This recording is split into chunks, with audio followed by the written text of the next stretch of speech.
Hello, everyone. Thank you so much for tuning in. My name is Claire Noons, and I am a bit of a pack rat. And yes, that is a picture of me in full rat costume for the Nutcracker. As a kid, I would stash gum wrappers, birthday cards, stickers, and lunchbox notes scribbled on napkins. Some people would call those things garbage, but I saw a beauty in them for what they were and what they could be. All things considered, I feel like my evolution into a designer makes a lot of sense. What was once garbage is now ephemera, and my hoarding has become archiving. While I've been contemplating what design is to me, I've noticed my packrathood goes beyond just physical snippets and into my design practice and thinking. I'm inspired by others, I take a little of this and a little of that, and I learn new tools and processes and store them away to use another day. Now, what was once a bad habit has become a way of understanding and a foundation for generativity. This gradual collecting has now culminated into a design philosophy. And as your resident pack rat, I have collected a pile of knickknacks that represent the different facets of what design is to me. Here, many small snippets come together to make a larger and more significant whole. First off, we have design is seeing. Now, you may be wondering what a chef's hat has to do with seeing. This largely lies in a metaphor that I gleaned from the critically acclaimed film Ratatouille. If you're not familiar, Remy is a rat who loves to cook.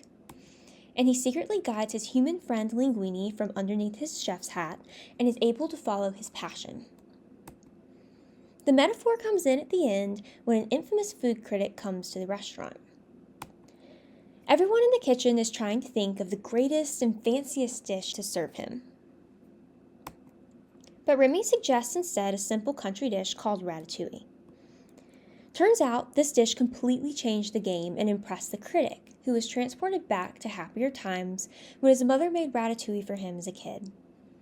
The point here is that instead of pursuing the flashiest or trendiest dish like the others, Remy was able to see through to what was actually needed. That critic didn't need something complex. He needed something humble, simple, and even nostalgic. He walked away a happier man. I think design is a lot like that, seeing past what is flashy or expected and finding the root of the issue, what is actually needed. Next up, I believe that design is thinking. And this little flower here is called a fig pet. It was an April Fool's Day addition to a design program called Figma. Figma is a multifaceted design program that has a collaborative whiteboard tool called Fig Jam, where the little fig pets lived.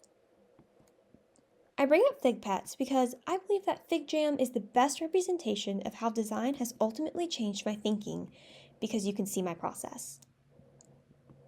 My thought processes tend to be chaotic and difficult to navigate, so when I was introduced to design thinking, I was given the framework that radically changed what I'm capable of.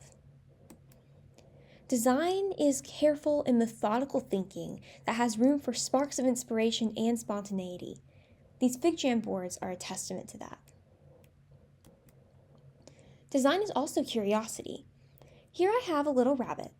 It's pretty cute, but it holds a deeper meaning. I found that design requires a potent sense of curiosity.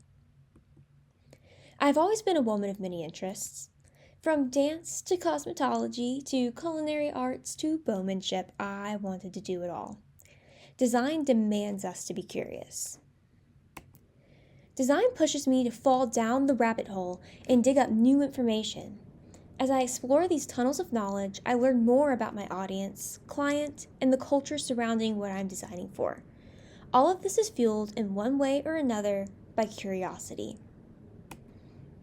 I find that the best design is work that we find captivating ourselves, so being curious is fundamental to the design process. My next knickknack is one of the coolest books I've ever read. This book is called Way of Kings, and it's the first book in a series called The Stormlight Archives. Brandon Sanderson, the author, may be the most thorough author I have ever read. He builds worlds with such intricacy that I am always blown away. Sanderson is one of the many authors that I would consider a master of selection because he never includes anything irrelevant. I've learned that great authors and directors never include anything that doesn't serve the story, and I found that to be true with these films here. This is the way I look at design. Nothing should ever be selected if it doesn't support the concept. All this decision making can be exhausting, but it's the secret sauce behind my best design work. Now this picture is of my great-grandparents, Joe and Francis. These guys represent how design is preservation. I got the opportunity this semester to dive into some family history and document it. I learned about their adventures like moving to DC to sing in a choir and living in Peru. And I got to play a part in making sure those stories are not forgotten. I believe that design has a tendency to archive things, whether it means to or not. For me, it becomes introspective, retrospective, and future-focused all at once. Everything I design is in some way capturing a reality and solidifying it in a digital or print form. As I research, record, and create, I'm writing a diary of my experience as a human. Sometimes that looks like recording my family history, and sometimes that means creating Western streetwear subscription boxes. It captures the world I live in now, as well as remembering where I came from. In addition to preservation, design is also restoration. These little pictures here are actually crayon stickers. I hand drew them onto sticker paper, covered them with a protective layer of contact paper, and then cut them out with scissors. This process felt to my brain the way it feels to rest in the Lord. It's restorative. These stickers allowed me to unwind from high expectations and digital tools and sink into the freedom of creating without boundaries. It was grounding. I believe that design is a creative process that should be rooted in generation and not depletion. When I apply design in a healthy way, a way that glorifies the Lord, it brings joy and healing in addition to being useful. When I have the opportunity to make something because I'm drawn to it, it brings restoration. Now this item is a sparkly Steamboat Willie figurine that my uncle gave me as a high school graduation present. I've added him to my pile because, to me, he represents the magic of design. Through narrative, intentionality, and resourcefulness, design can create feelings and transport people somewhere else.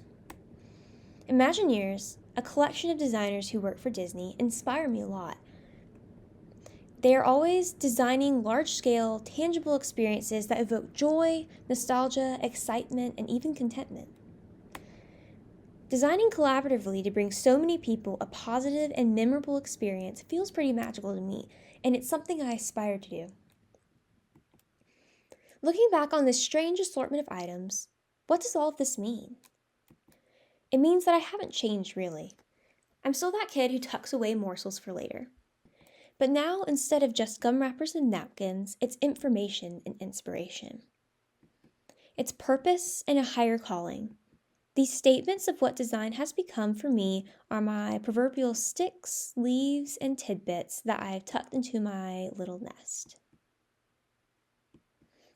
Each nugget of my perspective outlines a new facet of how design has shaped who I am today. So, at the end of the day, the question is, what have I become? A Packrat with a purpose.